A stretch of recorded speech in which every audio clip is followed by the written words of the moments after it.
মুসলমান ইমানদার কিতাবের মধ্যে আসছে কয়েক যুবক রওনা দিয়েছে এক জায়গা থেকে আরেক জায়গার মধ্যে যাবে। নবীর উম্মত তারা বিশাল বড় একটা জঙ্গলের মধ্যে দিয়ে রওনা দিয়েছে তাদের গন্তব্য স্থানের মধ্যে। ওরে বাবা, যাওয়ার সময় বিশাল জঙ্গলের মধ্যে তারা তাদের পথ হারিয়ে ফেলাইছে। পথ হারানোর কারণে বিশাল বড় জঙ্গল, তাদের সফর বড় লম্বা। তারা ওই জঙ্গলের গোলক ধাঁধার মধ্যে তারা পড়িয়া গেল রে মুমিন। একটা সময় হাঁটতে হাঁটতে চলতে তাদের কাছে সামান্য যে খাবার ছিল ওই খাবারগুলো শেষ হয়ে গেছে। এখন আর তাদের কাছে কোনো খাবার অবশিষ্ট নাই। নবীর উম্মত কিতাবের মধ্যে আসছে এই যুবকরা চলতেছে জঙ্গলের মধ্যে দিয়ে চলতেছে। এখন তাদের কাছে খাবার না থাকার কারণে তাদের পেটের মধ্যে প্রচন্ড ক্ষুধা চলে আসছে। এখন তারা কি করবে? কোনো খাবারের ব্যবস্থা নাই, পানিরও কোনো ব্যবস্থা নাই। বড়ই তাদের করুণ অবস্থা। তারা কি করবে কোনো বুঝতে পারে না। কোথায় কোনো বাড়িঘর নাই, বিশাল বড় জঙ্গলের মধ্যে দিয়া তারা চলে। পথ হারায় ফেলানোর কারণে তারা তাদের যেই খাবারগুলো ছিল খাবারগুলো অল্প সময়ের মধ্যে শেষ হয়ে যাওয়ার কারণে তাদের এই দুরবস্থা। তারা চলতেছে। এখন কি করবে কোনো দিক দিশা পায় না। হঠাৎ কিছু দূর যাওয়ার পরে তারা ছোট্ট একটা হাতির বাচ্চা পাইল। হাতি খাওয়া এটা জায়েজ না জায়েজ? হাতি খাওয়া এটা হারাম। হাতি খাওয়া হারাম। ওই যুবকের ভিতরে একজন যুবক ছিল আল্লাহওয়ালা, আর কিছু যুবক ছিল একটু দুষ্ট টাইপের। ওই কিছু যুবক যারা তারা যখন হাতির বাচ্চাটা যখন সামনে পড়ার পরে কয়ে, দেখ আল্লাহ তাআলা আমাদের জন্য খাবারের ব্যবস্থা করে দিছে, খাবার পাঠিয়ে দিছে। ওই আল্লাহওয়ালা যুবক বলে, কয় না ভাই না, এইটা কিন্তু আমাদের খাবার না। আল্লাহ তাআলা আমাদের জন্য হাতিকে হালাল করে নাই। আল্লাহ যদি আমাদের জন্য যদি খাবার পাঠাইতো তাহলে অবশ্যই আল্লাহ তাআলা আমাদের জন্য হালাল বস্তুকে পাঠিয়ে দিত। খবরদার, তোমরা এই হারাম জিনিস ভক্ষণ করবা না, খাইবা না। তোমরা একটু সবর করো, ধৈর্য ধারণ করো। হতে পারে আল্লাহ তাআলা তোমাদের এই সবরের কারণে আল্লাহ তাআলা তোমাদের জন্য ভালো খাবারের, হালাল খাবারের ব্যবস্থা করে দিবেন। মুসলমান ইমানদার ওই দুষ্ট প্রকৃতির ছেলেরা বলে, কয় না, তোমার কথা শোনা যাবে না। আমাদের পেটে প্রচন্ড ক্ষুধা, আমাদের কাছে কোনো খাবারের ব্যবস্থা নাই, আমাদের পেটে প্রচন্ড ক্ষুধা। ওই আল্লাহওয়ালা যুবকের কথা তারা শোনে নাই। না শুনিয়া ওই হাতির বাচ্চাটাকে, তাদের কাছে যা ছিল হাতির বাচ্চাটাকে তারা হত্যা করিয়া ওই হাতির বাচ্চাটাকে পুরাইয়া তারা ওই হাতির গোস্তগুলো খায়া ফেলাইছে। পেট ভরে মন মতন খাইছে। খায়ার ওই আল্লাহওয়ালা যুবককে বলতেছে, কেউ তুমি খাইবা না? আরে তুমি যদি না খাও তাহলে তো আমাদের সাথে তুমি হাঁটতেও পারবা না। আল্লাহওয়ালা যুবক খায় না। তাদের থেকে কিছুটা দূরে বসে আল্লাহওয়ালা যুবকের জবানে চলতেছে, লা ইলাহা ইল্লাল্লাহ, লা ইলাহা ইল্লাল্লাহ, লা ইলাহা ইল্লাল্লাহ। আল্লাহওয়ালা যুবক তার জবানের মধ্যে শুধু রব্বে কারীমের নামের জিকির শুধু জপতে আছে, জিকির করতেছে। আল্লাহওয়ালা যুবক বলে, কয় আমি তোমাদেরকে নিষেধ করেছিলাম, তোমরা আমার নিষেধাজ্ঞা শুনো নাই। তোমরা হাতিটাকে অন্যায়ভাবে হত্যা করেছো। হত্যা করিয়া হাতির এই হারাম গোশতগুলো তোমরা ভক্ষণ করতেছো, তোমরা খাও, বাকি আমি খাবো না। তারা বলে, তুমি যদি না খাও তাহলে তো আমাদের সাথে তুমি চলতেও পারবা না। আল্লাহওয়ালা যুবক ডাক দিয়া বলে, ভাই আমি যদি তোমাদের সাথে যদি নাও চলতে পারি, প্রয়োজন হইলে আমি আমার জীবনটা এই জঙ্গলের মধ্যে কাটিয়ে দিব, শেষ করে দিব, তারপরও আমি তোমাদের সাথে ওই হারাম জিনিস ভক্ষণ করব না। তাকওয়াওয়ালা যুবক, পরহেজগার যুবক, আল্লাহওয়ালা যুবক, সে যতই পেটে তার প্রচন্ড ক্ষুধা ছিল কিন্তু সে খাবার গ্রহণ করে নাই। চলতেছে হাঁটতেছে। আল্লাহওয়ালা যুবক তাদের থেকে কিছুটা দূরত্ব বজায় রেখে সে তাদের সাথে তাল মিলিয়ে চলতেছে, একসাথে চলতেছে। ওরা কয় কি কিরে, আমরা কি পরিমাণ খাইলাম, আমাদের গায়ে খাওয়ার কারণে শক্তি চলে আসছে, ও তো খাইতে পারে নাই, ওর পেটে তো ক্ষুধা, তারপরও ওদি আমাদের সাথে দিয়ে সমান তালে চলতেছে, কারণটা কি? আচ্ছা বলেন তো, সে যে সমান তালে চলে, সে নিজে চলেন আল্লাহ তাআলার জিকিরে তাকে চালাইতেছে, আল্লাহ তাআলার জিকিরে তাকে চালায়। মুসলমান ইমানদার যুবক চলতেছে চলতেছে চলতেছে, যুবকের জবানের মধ্যে তো রব্বে কারীমের জিকির চলতেছে। হঠাৎ এদের ভিতর থেকে একজনে দেখলো তার মুখ লড়তেছে, তার মুখ ঠোঁট লড়তেছে। সাথী যারা ছিল, সঙ্গী সাথী যারা ছিল, তাদেরকে বলতেছে এই থাম, দেখতো ওদি কি জানি খাইতেছে, ও আমাদের থেকে লুকায় লুকায় ও একা একা কি জানি খায়, আমাদের কাছে বলে সে কিছু খায় না, বাকি দেখ তার ঠোঁট লড়তেছে, তার মুখ লড়তেছে, সে আমাদের থেকে লুকায়া সে কি জানি খাইতেছে, ধর তাকে ধরি। মুসলমান ইমানদার আল্লাহওয়ালা যুবক বলে না ভাই, তোমরা মনে করতেছো আমার ঠোঁট লড়ার কারণে আমি জানি কি খাই, বাকি না না না, আমি তো কিছু খাই না, আমি আমার ঠোঁট লড়তেছে, দেখো আমি আমার এই জবান দিয়ে আমার মাওলার জিকির করতেছি, আমার মাওলার জিকির করার কারণে আমার ঠোঁটগুলো ঠোঁট দুইটা লড়তেছে রে মুমিন। মুসলমান ইমানদার এইভাবে আল্লাহর বান্দা জিকির করতে করতে করতে করতে তাদের সাথে চলতেছে। ওই দুষ্ট যুবক যারা হারাম খাদ্য গ্রহণ করছে, গ্রহণ করার কারণে তাদের শরীরের মধ্যে অনেকটা ক্লান্তি ভাব চলে আসছে, যখন অধিক ভোজন করে, অধিক খায়, খাওয়ার কারণে বেশি কাজ করতে পারে না, ক্লান্ত হয়ে যায়, শরীর একেবারে হয়রান হয়ে যায়।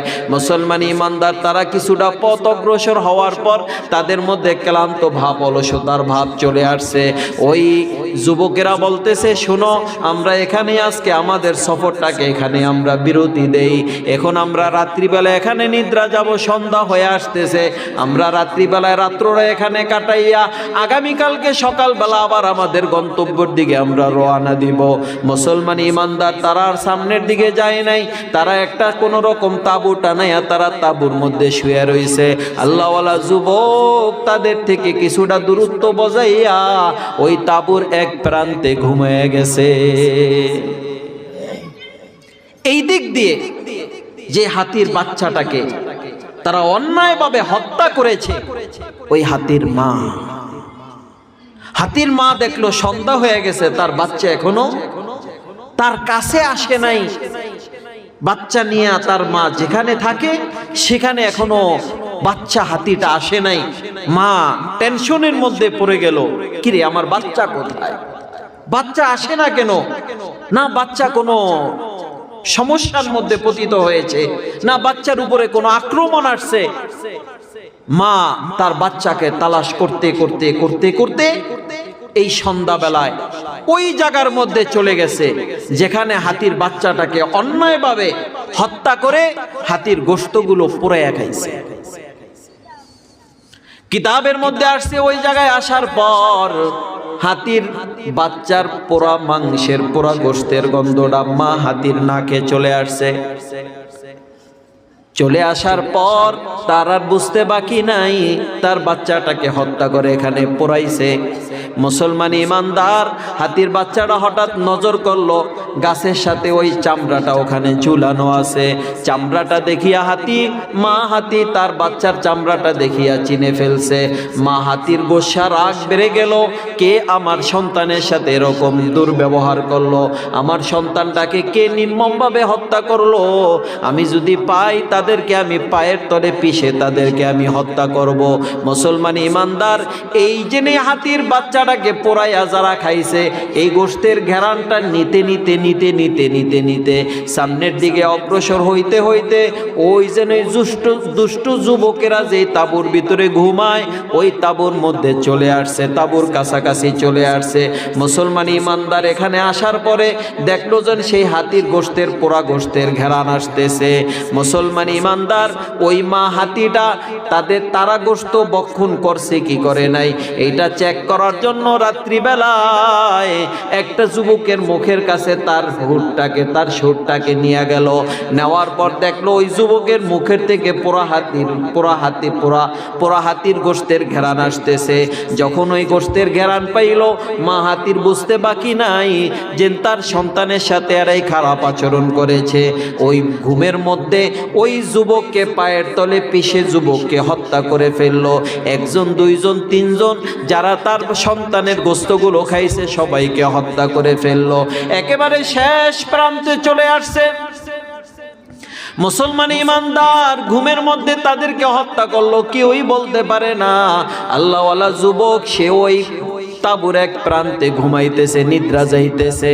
ওই নিদ্রাওয়ালা যুবকের কাছে যাইয়া যখন হাতিটা তার সুরটাকে তার মুখের কাছে দিছে, দেওয়ার পর দেখতেছে তার মুখের থেকে পোড়া গোশতের ঘেরান আর আসে না। তার মুখের থেকে রব্বে কারিমের জিকিরের একটা ঘেরান আসতেছে।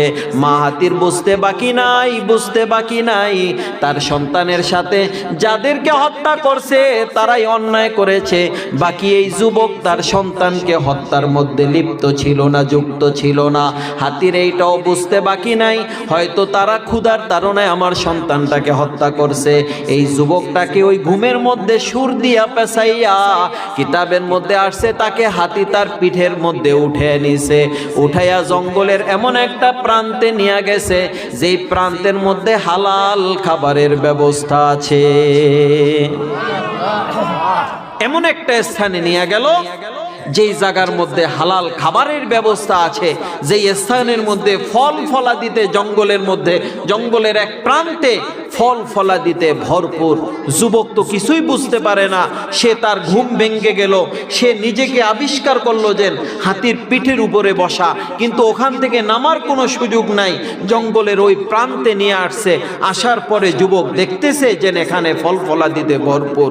হাতি তার সুর দিয়ে এরকম পেরে পেরে যুবকের সামনে খাবার রাখতেছে, গাছের ফল রাখতেছে। কিতাবের মধ্যে আসছে ওই যুবক ওখান থেকে ফল হালাল খাদ্যগুলো গ্রহণ করতেছে আর শুকরিয়া আদায় করতেছে। আর হাতি সুর দিয়া বারবার তার মুখের মধ্যে, তার মাথার মধ্যে এইভাবে সুর দিয়ে বুলিয়ে দিতেছে। কারি তৈয়ব সাহেব রহমতুল্লাহ আলাইহি সম্ভবত তার কিতাবের মধ্যে এই ঘটনাটা আল্লাহওয়ালা বুজুর্গ বলেন যে মনে হয় সম্ভবত হাতিটা এইটাই বলতেছে, তোদের খেদমতের জন্যই তো আল্লাহ তাআলা আমাদের মতন মাকলুককে, হাতিকে আল্লাহ তাআলা সৃষ্টি করেছে। তুই অন্যায় করস নাই, তুই আমার সন্তানকে হত্যা করস নাই, ওরা করেছে, ওদেরকে শাস্তি আমি দিয়েছি। বাকি তুই অন্যায় করস নাই, তুই আমার সন্তানকে হত্যা করস নাই, এই হিসাবে আমি তোকে হেফাজত করে এখানে নিয়ে আসলাম, তুই খা। একে খাওয়ানোর পরে হাতি তাকে এমন একটা স্থানে পৌঁছে দিছে যে স্থান নেই যুবকেরা যাইতেছে।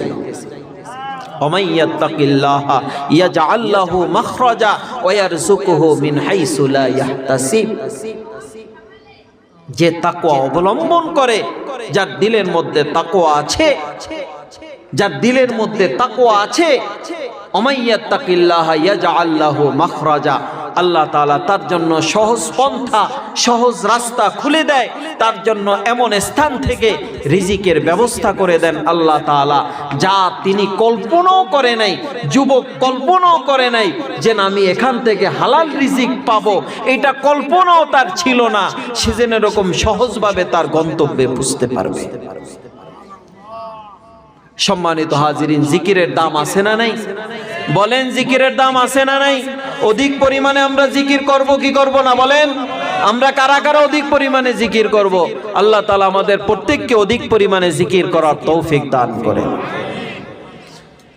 জিকরুল্লাহর মাধ্যমে আল্লাহ তাআলার সান্নিধ্য অর্জন করা যায়। আরেকটা হচ্ছে দুরূদ শরীফ। একেবারে ছোট্ট আমল দুরূদ শরীফ, সংক্ষেপ আমল দুরূদ শরীফ। দুরূদ শরীফের মাধ্যমে নবী আলাইহিস সালাতু ওয়াস সালামের সান্নিধ্য অর্জন করা যায়। নবী আলাইহিস সালাতু ওয়াস সালাম ফরমান, মান সাল্লা আলাইয়া মাররাতান ওয়াহিদাতান, মান সাল্লা আলাইয়া মাররাতান সাল্লাল্লাহু আলাইহি আশরা মাররাত। আশরান, যেই ব্যক্তি আমি রসুলের উপরে একবার দুরূদ শরীফ পাঠ করবে আল্লাহ তাআলা তার উপরে 10টা রহমত বর্ষিত করবেন।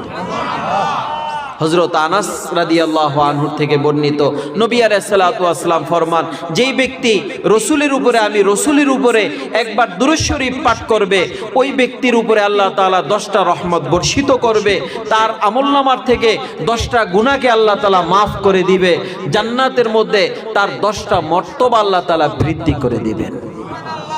কিতাবের মধ্যে আসছে, হাদিসের কিতাবের মধ্যে আসছে, নবী আলাইহিস সালাতু ওয়াস সালাম সাহাবী বলেন, নবী আলাইহিস সালাতু ওয়াস সালাম একদিন মসজিদে নববীর মধ্যে আসছেন, কিন্তু নবী আলাইহিস সালাতু ওয়াস সালামের চেহারাটা খুব হাস্যোজ্জ্বল, হাসি খুশি চেহারা। নবী আলাইহিস সালাতু ওয়াস সালামের চেহারাটা এরকম হাস্যোজ্জ্বল আমরা অনেকদিন হইছে আমরা দেখি নাই। নবী আলাইহিস সালাতু ওয়াস সালামকে আমরা রসুলের এই হাসি খুশি চেহারার কথা আমরা জিজ্ঞেস করলাম। জিজ্ঞেস করার পর নবী আলাইহিস সালাতু ওয়াস সালাম বলতেছেন, ভাই শোনো, জিবরাইল আলাইহিস সালাতু ওয়াস সালাম আমার কাছে এইমাত্র একটা সংবাদ নিয়ে আসছে। সংবাদটা হলো এই, হে রসুল, যেই ব্যক্তি আপনার উপরে একবার দুরূদ শরীফ পাঠ করবে আল্লাহ তাআলা তার উপরে 10টা রহমত বর্ষিত করবেন। যেই ব্যক্তি একবার আপনার উপরে দুরূদ শরীফ পাঠ করবে আল্লাহ তাআলা তার আমলনামার থেকে 10টা গুনাহকে মুছে দিবেন, মাফ করে দিবেন। যেই ব্যক্তি আপনার উপরে একবার দুরূদ শরীফ পাঠ করবে আল্লাহ তাআলা তার 10টা মর্তবাকে বুলন্দ করে দিবেন। হযরত সাহাবা আজমাইন রাদিয়াল্লাহু আনহুমদেরকে নবী আলাইহিস সালাতু ওয়াস সালাম এই হাদিসটা শোনানোর পরে হযরত সাহাবা আজমাইন রাদিয়াল্লাহু আনহুম প্রতিজ্ঞা করেছিলেন, রাসূল আমরা আপনার উপরে অধিক পরিমাণে দুরূদ শরীফ পাঠ করব। হযরত কাব ইবনে মালিক রাদিয়াল্লাহু, হযরত উবাই ইবনে কাব রাদিয়াল্লাহু আনহু পয়গম্বরের কাছে চলে আসছেন, আয়েশা বলতেছি, ইয়া রাসূলুল্লাহ, আমার যে অবসর যে টাইম আছে আমি আমার টাইমগুলোকে 4টা ভাগ করেছি। কয় ভাগ? হযরত উবাই ইবনে কাব রাদিয়াল্লাহু আনহু বলেন, পয়গম্বর আমার যেই সময়গুলো আছে, অবসর যেই সময়গুলো আছে, আমি আমার এই সময়টাকে 4টা ভাগ করেছি গো রাসূল। এই 4 ভাগের 1 ভাগ আমি আপনার জন্য আমি নির্ধারণ করে দিলাম, মানে অর্থাৎ 1 ভাগের মধ্যে আমি আপনার উপরে দুরূদ শরীফ পাঠ করব। নবী আলাইহিস সালাতু ওয়াস সালাম বলেন, কাব, হে উবাই ইবনে কাব, এইটা বড় একটা ভালো কাজ। বাকি তুমি যদি আরো বেশি পরিমাণে যদি তুমি জিকির আজগার করো কি দুরূদ শরীফ পাঠ করো তাহলে তোমার জন্যই ভালো হবে। হযরত উবাই ইবনে কাব রাদিয়াল্লাহু আনহু বলেন, পয়গম্বর তাহলে আমি আমার সময়টাকে 2টা ভাগ করে ফেললাম। এই 2 ভাগের 1 ভাগ আমি আপনার জন্য আমি আপনার জন্য দুরূদ শরীফ পাঠ করব। হযরত পয়গম্বর বলেন, হে উবাই ইবনে কাব, এইটাও ভালো, বাকি যদি তুমি আরো অধিক পরিমাণে সময় ব্যয় করো তাহলে সেটা তোমার জন্য আরো ভালো হবে। হযরত উবাই ইবনে কাব রাদিয়াল্লাহু আনহু বলেন, পয়গম্বর আমি আমার সময়টাকে 3টা ভাগ করলাম। 3 ভাগের 2 ভাগ আমি আপনার জন্য দুরূদ শরীফ পাঠ করব, আর 1টা ভাগ আমি অন্য কাজ করব, অন্য আমল করব। পয়গম্বর বলে, উবাই ইবনে কাব এইটা ভালো, বাকি যদি তুমি আরো অধিক সময় ব্যয় করো সেইটাও তোমার জন্য আরো অনেক ভালো হবে।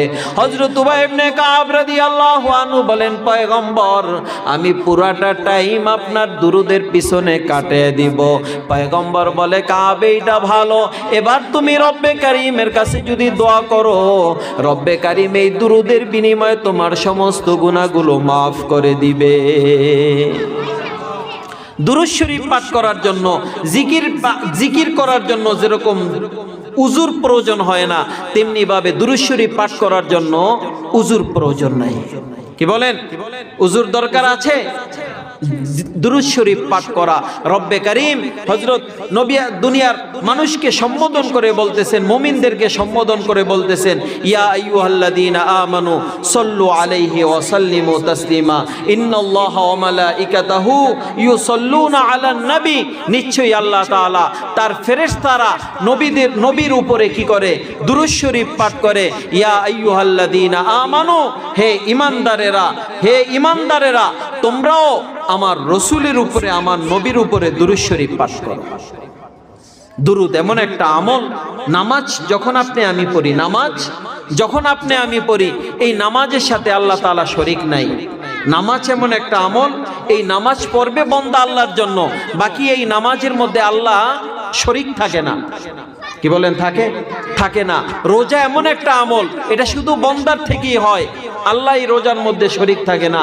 যাকাত এমন একটা আমল, এটার মধ্যে শুধু বন্দা থাকে, আল্লাহ এই আমলের সাথে শরীক থাকে না। বাকি দুরুদ এমন একটা আমল, বন্দাও শরীক, আল্লাহও শরীক, শুধু বন্দার আল্লাহ শরীক না। এই দুরুদের আমলের মধ্যে ফেরেশতারাও শরীক থাকে। দুরুদের আমলের মধ্যে ফেরেশতারাও শরীক থাকে। কিতাবের মধ্যে ঘটনা চলে আসছে এই দুরুদের ফাজাইলের উপরে, দুরুদের ফাজাইলের উপরে ঘটনা চলে আসছে। হযরত সুলাইমান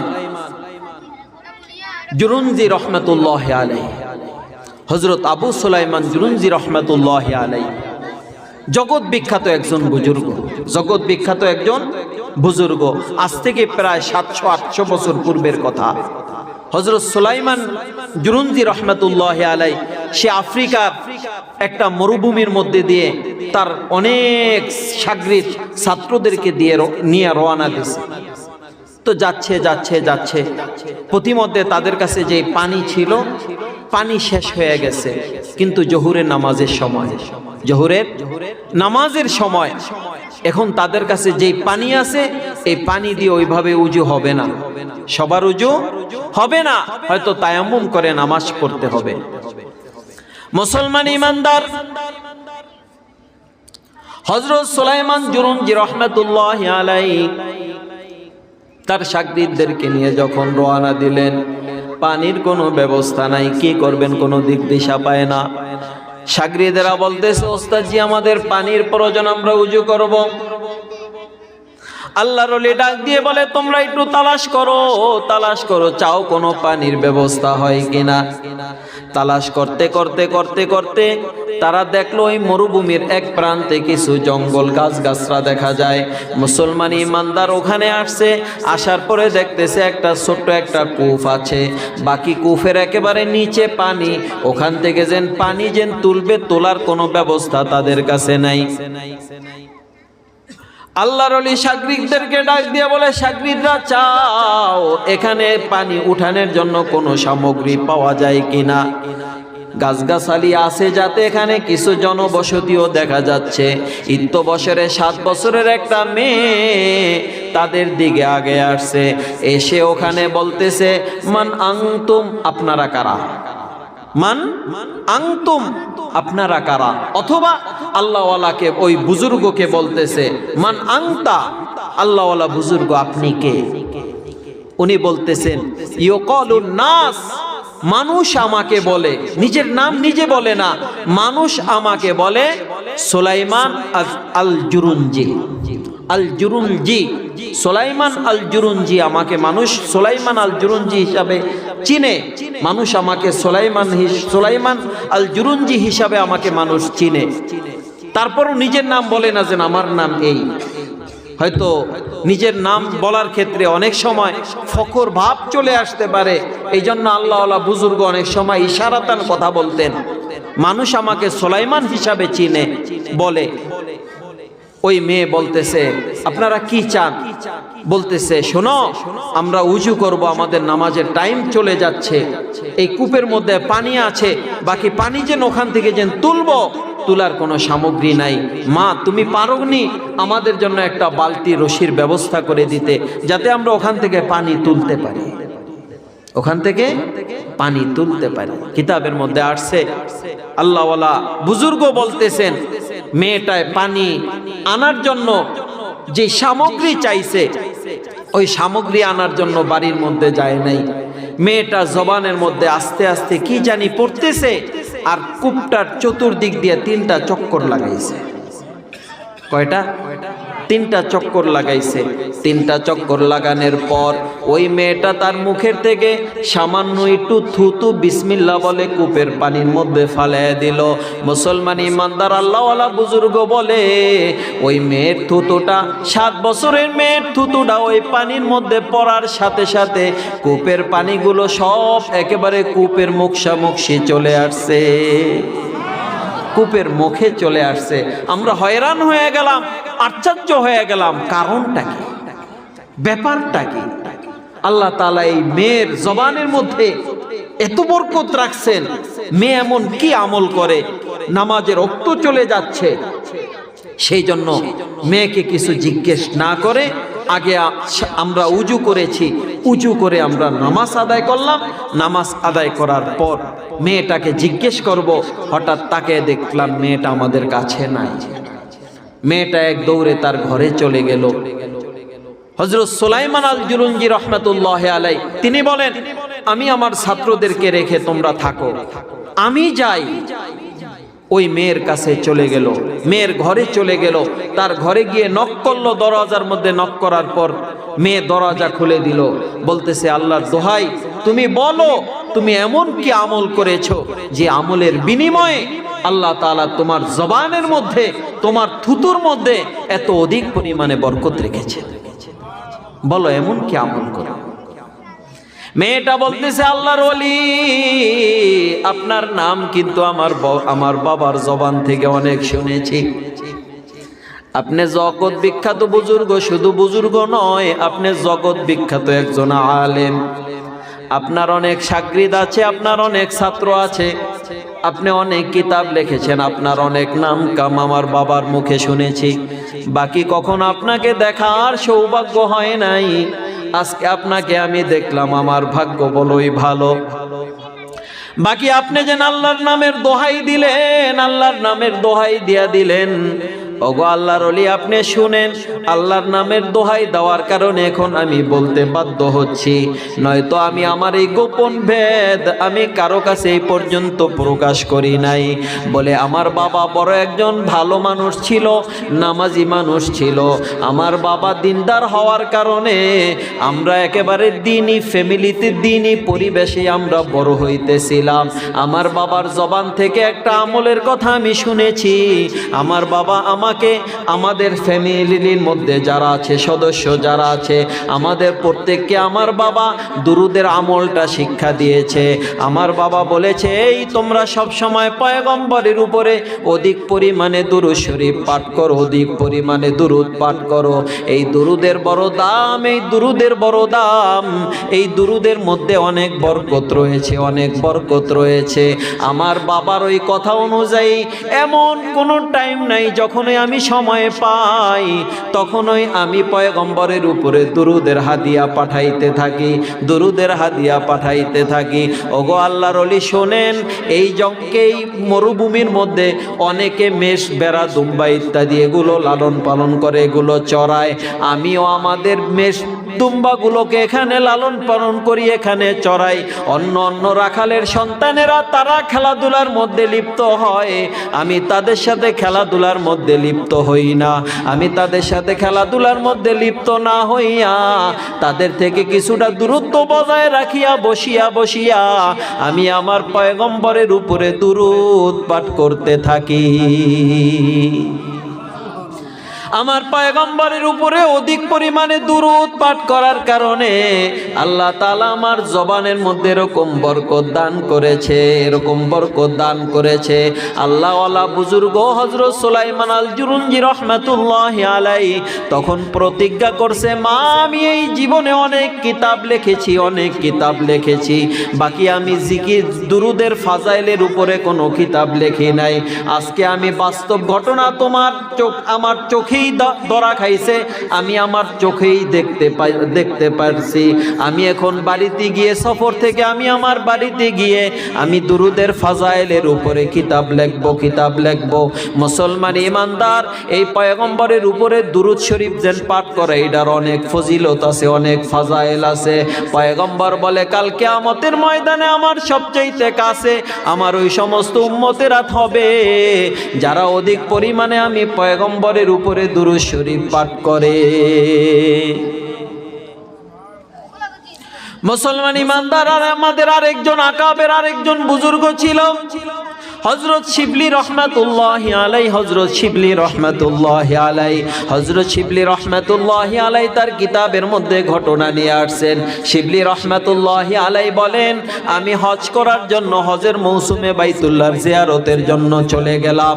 আমি বাইতুল্লাহর জিয়ারতে যাওয়ার পর আমি বাইতুল্লাহর চতুর্দিক দিয়ে আমি ঘুরে ঘুরে বাইতুল্লাহর তওয়াফ করতেছি। হঠাৎ দেখতেছি আমার সামনে একটা যুবক বাইতুল্লাহর তওয়াফ করে। তো বাইতুল্লাহর তওয়াফ করা অবস্থায় তখন মুখের মধ্যে তালবিয়া পাঠ করতে হয়, লাব্বাইক লাব্বাইক আল্লাহুম্মা লাকা লাব্বাইক, আছে না, এইটা পাঠ করতে হয়। আমরা সবাই তো তালবিয়া পাঠ করতেছি, লাব্বাইক লাব্বাইকের ধ্বনিতে পুরা বাইতুল্লাহর আশপাশ মুখরিত হয়ে গেছে। কিন্তু আল্লাহওয়ালা ওই যুবক, যেই যুবক আমার সামনে চলতেছে, ওই যুবকের জবানে শুধু পয়গম্বরের উপরে শুধু দুরূদ পাঠ করতেছে। ও সবখানে শুধু দুরূদ পাঠ করে। বাইতুল্লাহর তওয়াফের পর যতগুলো কাজ আছে, হজের যতগুলো আহকাম আছে, প্রত্যেক ক্ষেত্রে সে শুধু রাসূলের উপরে দুরূদ শরীফ পাঠ করে। আমি যুবককে বললাম, যুবক, এই সমস্ত আমলের জন্য, কাজের জন্য তো নির্দিষ্ট নির্ধারিত দোয়া আছে, তুমি এই দোয়াগুলো রেখে তুমি শুধু দুরূদ শরীফ পাঠ করতেছো, কারণটা কি? ওই যুবক বলতেছে, আল্লাহর ওলি, আমি দুরুদের মধ্যে যেই ফজিলত, যেই ফায়দা, দুরুদের মাধ্যমে আমি যেই ফায়দা লাভ করেছি, আমি প্রতিজ্ঞা করেছি আমি যত আমল করব প্রত্যেক ক্ষেত্রে আমি রাসূলের উপর দুরূদ শরীফ পাঠ করব। হযরত শিবলি রহমাতুল্লাহি আলাইহি বলেন, ভাই তুমি আমার কাছে একটু খুলে বলো, তুমি এমন কি ফায়দা পাইলা যে তুমি সব জায়গায় শুধু দুরূদ পাঠ করবে, দুরূদ শরীফ পাঠ করবে? ওই যুবক বলতেছে, তাহলে শুনেন, আমি আমার বাবাকে নিয়ে এই হজের সফরে রওনা দিয়েছিলাম। পথিমধ্যে আমার বাবা মরুভূমির মধ্যে, যেখানে কোনো মানুষজন নাই, আমি আর শুধু আমার বাবা, মরুভূমির মাঝামাঝি আসার পরে আমার বাবা হঠাৎ অসুস্থ হয়ে পড়ল। এই অসুস্থতার মধ্যে আমার বাবা এই রাত্রিবেলা ইন্তেকাল করতে, বাবা দুনিয়ার জমিন থেকে চলে গেছে। এখন এই বাবার লাশ আমি কি করব? আমি টেনশনের মধ্যে পড়ে গেলাম। হঠাৎ করে আমি আমার মৃত বাবার চেহারার দিকে তাকিয়ে দেখি আমার বাবার চেহারাটা কেমন জানি বিকৃত হয়ে গেছে। অর্থাৎ এটা যেন একটা মানুষের, আমার বাবার চেহারা, এই চেহারা এখন আর নাই, চেহারাটা পরিবর্তন হয়ে গেছে, সম্পূর্ণ একটা বিশ্রী চেহারায় রূপান্তরিত হয়েছে। আমি টেনশনের মধ্যে পড়ে গেলাম। হায়, আমার বাবা একজন আল্লাহওয়ালা বুজুর্গ মানুষ, তার আমল বড় সুন্দর, আমল বড় ভালো, সব সময় নেক আমল করে। হ্যাঁ, কি হইল আমার বাবার যে আজকে আমার বাবার চেহারাটা এরকম বিকৃত হয়ে গেল, আমার বাবার চেহারাটা পরিবর্তন হয়ে গেল। আমি টেনশনের মধ্যে পড়ে গেলাম। ওই যুবক চোখের পানি সারিয়া বলতেছে, ওগো আল্লাহওয়ালা, ওগো আল্লাহর ওলি, আপনি শুনেন, আমি আমার বাবাকে নিয়ে টেনশনের মধ্যে পড়ে গেলাম। আমি কি করব আর না করব কোনো দিক দিশা পাই না। এক তো হচ্ছে মরুভূমি, আশপাশে কোনো লোকজনের কোনো ব্যবস্থা নাই। আমার বাবার এই লাশটাকে বহন করে যেন আমি নিয়ে যাব লোকালয়, সেখানে নেওয়া সম্ভব না। দ্বিতীয় নম্বর, আমার বাবার চেহারাটা বিকৃত হয়ে গেছে, পরিবর্তন হয়ে গেছে। আমি টেনশনের মধ্যে পড়ে গেলাম। আমি একটা কাপড় দিয়ে আমার বাবার চেহারাটাকে আমি ঢেকে দিলাম। মুসলমান ইমানদার ওই যুবক বলে, আমি আমার বাবার চেহারাটা ঢেকে দেওয়ার পর আমি টেনশনের মধ্যে পড়ে গেলাম। কি করব, কোনো দিক দিশা পাই না, কান্নাকাটি করি। কিন্তু কান্নাকাটি করলে কি লাভ হবে? আল্লাহ তাআলার কাছে দোয়া করতেছি, দোয়া করার একটা পর্যায়ে আমি কান্নাকাটি করতে আমি নিদ্রার মধ্যে চলে গেলাম। নিদ্রার মধ্যে আমি স্বপ্নের মধ্যে দেখি আমাদের কাছে একজন আগন্তুক ব্যক্তি চলে আসছে, যার চেহারাটা বড় নুরানি চেহারা, যার চেহারাটা বড় হাস্যোজ্জ্বল, মাথার মধ্যে পাগড়ি, সাদা কাপড়, সাদা পোশাক পরিহিত একজন আল্লাহওয়ালা বুজুর্গ ব্যক্তি, অপরিচিত একজন ব্যক্তি আমাদের কাছে চলে আসছে। এসে আমার বাবার শিওরে বসিয়া আমার বাবার চেহারার উপর থেকে কাপড়টা সরাইয়া তার নুরানি হাতটা দিয়ে আমার বাবার চেহারাটার উপরে মুছে দিছে। মুছতে দেরি, স্পর্শ করতে দেরি, আমার বাবার চেহারাটা একেবারে সূর্যের আলোর ন্যায় আমার বাবার চেহারাটা আর পরিবর্তন হইতে দেরি করে নাই। একেবারে সূর্যের আলোর ন্যায় ফর্সা হয়ে গেছে। আমার বাবার চেহারাটার থেকে নূরে এরকম ঝলমল ঝলমল করতেছে। হ্যাঁ, এখান থেকে তিনি আবার কাপড়টা দিয়ে ঢেকে রওনা দিছেন। আমি এই স্বপ্নের মধ্যে দেখতেছি, আমি তাকে গিয়ে ধরলাম। আপনি কে? ওই আগন্তুক বলতেছে, তুমি আমাকে চিনো না? তোমার বাবা আমাকে চিনে। আমি তো হইলাম তোমার বাবার ওই আশেক, যার জন্য তোমার বাবা দৈনিক 200 বার দুরুদের হাদিয়া পেশ করে পাঠায়। তোমার বাবা দৈনিক 200 বার যার জন্য দুরুদের হাদিয়া পেশ করে পাঠায়। আমি তো হইলাম সেই মদিনাওয়ালা নবী। প্রত্যেক দিন আমার কাছে দুরুদের হাদিয়া পৌঁছে। আজকে নির্দিষ্ট টাইমে যখন তোমার বাবার দুরুদের হাদিয়াটা পৌঁছে নাই, তখন আমি ফেরেশতাকে জিজ্ঞেস করলাম, কারণটা কি? আমার অমুক আশেক, সে কেন আমার জন্য দুরুদ পাঠাইল না? তখন ফেরেশতা বলল, এই রহমাতুল্লিল আলামিন, তখন সে বলল, ফেরেশতা বলল, পয়গম্বর, আপনার সেই আশেক তো হজের সফরের মধ্যে রওনা দিয়েছে, কিন্তু মরুভূমির মধ্যে আসার পরে সেই আপনার আশেক তো ইন্তেকাল করেছে, মারা গেছে। কিন্তু দুঃখের বিষয় হইল আপনার আশেকের চেহারাটা বিকৃত হয়ে গেছে, পরিবর্তন হয়ে গেছে। আমি পয়গম্বর আর রওজার মধ্যে থাকতে পারি নাই। আমি চিন্তা করলাম, আমার আশেক যে আমার জন্য দৈনিক 200 বার দুরুদের হাদিয়া পেশ করে পাঠায়, তার চেহারা পরিবর্তন হয়ে গেছে। আর এই বিকৃত চেহারা নিয়ে সে রব্বে কারিমের দরবারে উঠবে, রব্বে কারিমের কাছে যাবে, রব্বে কারিমের সম্মুখে দাঁড়াবে, তার অবস্থাটা কি হবে? এই জন্য আমি আর রওজার মধ্যে থাকতে পারি নাই। আমি চলে আসছি আমার আশেককে দেখার জন্য, তার চেহারার রূপ পরিবর্তন করার জন্য, তার চেহারার রং পরিবর্তন করার জন্য আমি চলে আসছি। আমি তো হইলাম মদিনাওয়ালা সেই নবী। ওই যুবকের ঘুম ভেঙ্গে গেল। ঘুম ভাঙ্গার পরে দৌড়ে তার বাবার লাশের কাছে চলে আসছে। আসার পর ওই যুবক দেখতেছে, যেই কাপড় দিয়ে তার বাবার চেহারাটাকে ঢাকছে, মুখটাকে ঢেকে দিছে, তার বাবার চেহারাটা এত নুরানি হয়েছে, এত আলোকময় হয়েছে, এরকম জ্যোতিময় হয়েছে, মনে হয় যেন কাপড়ের ফাঁক দিয়া, ছিদ্র দিয়া নূরগুলো এরকম ঠিকরে বাইর হইতেছে।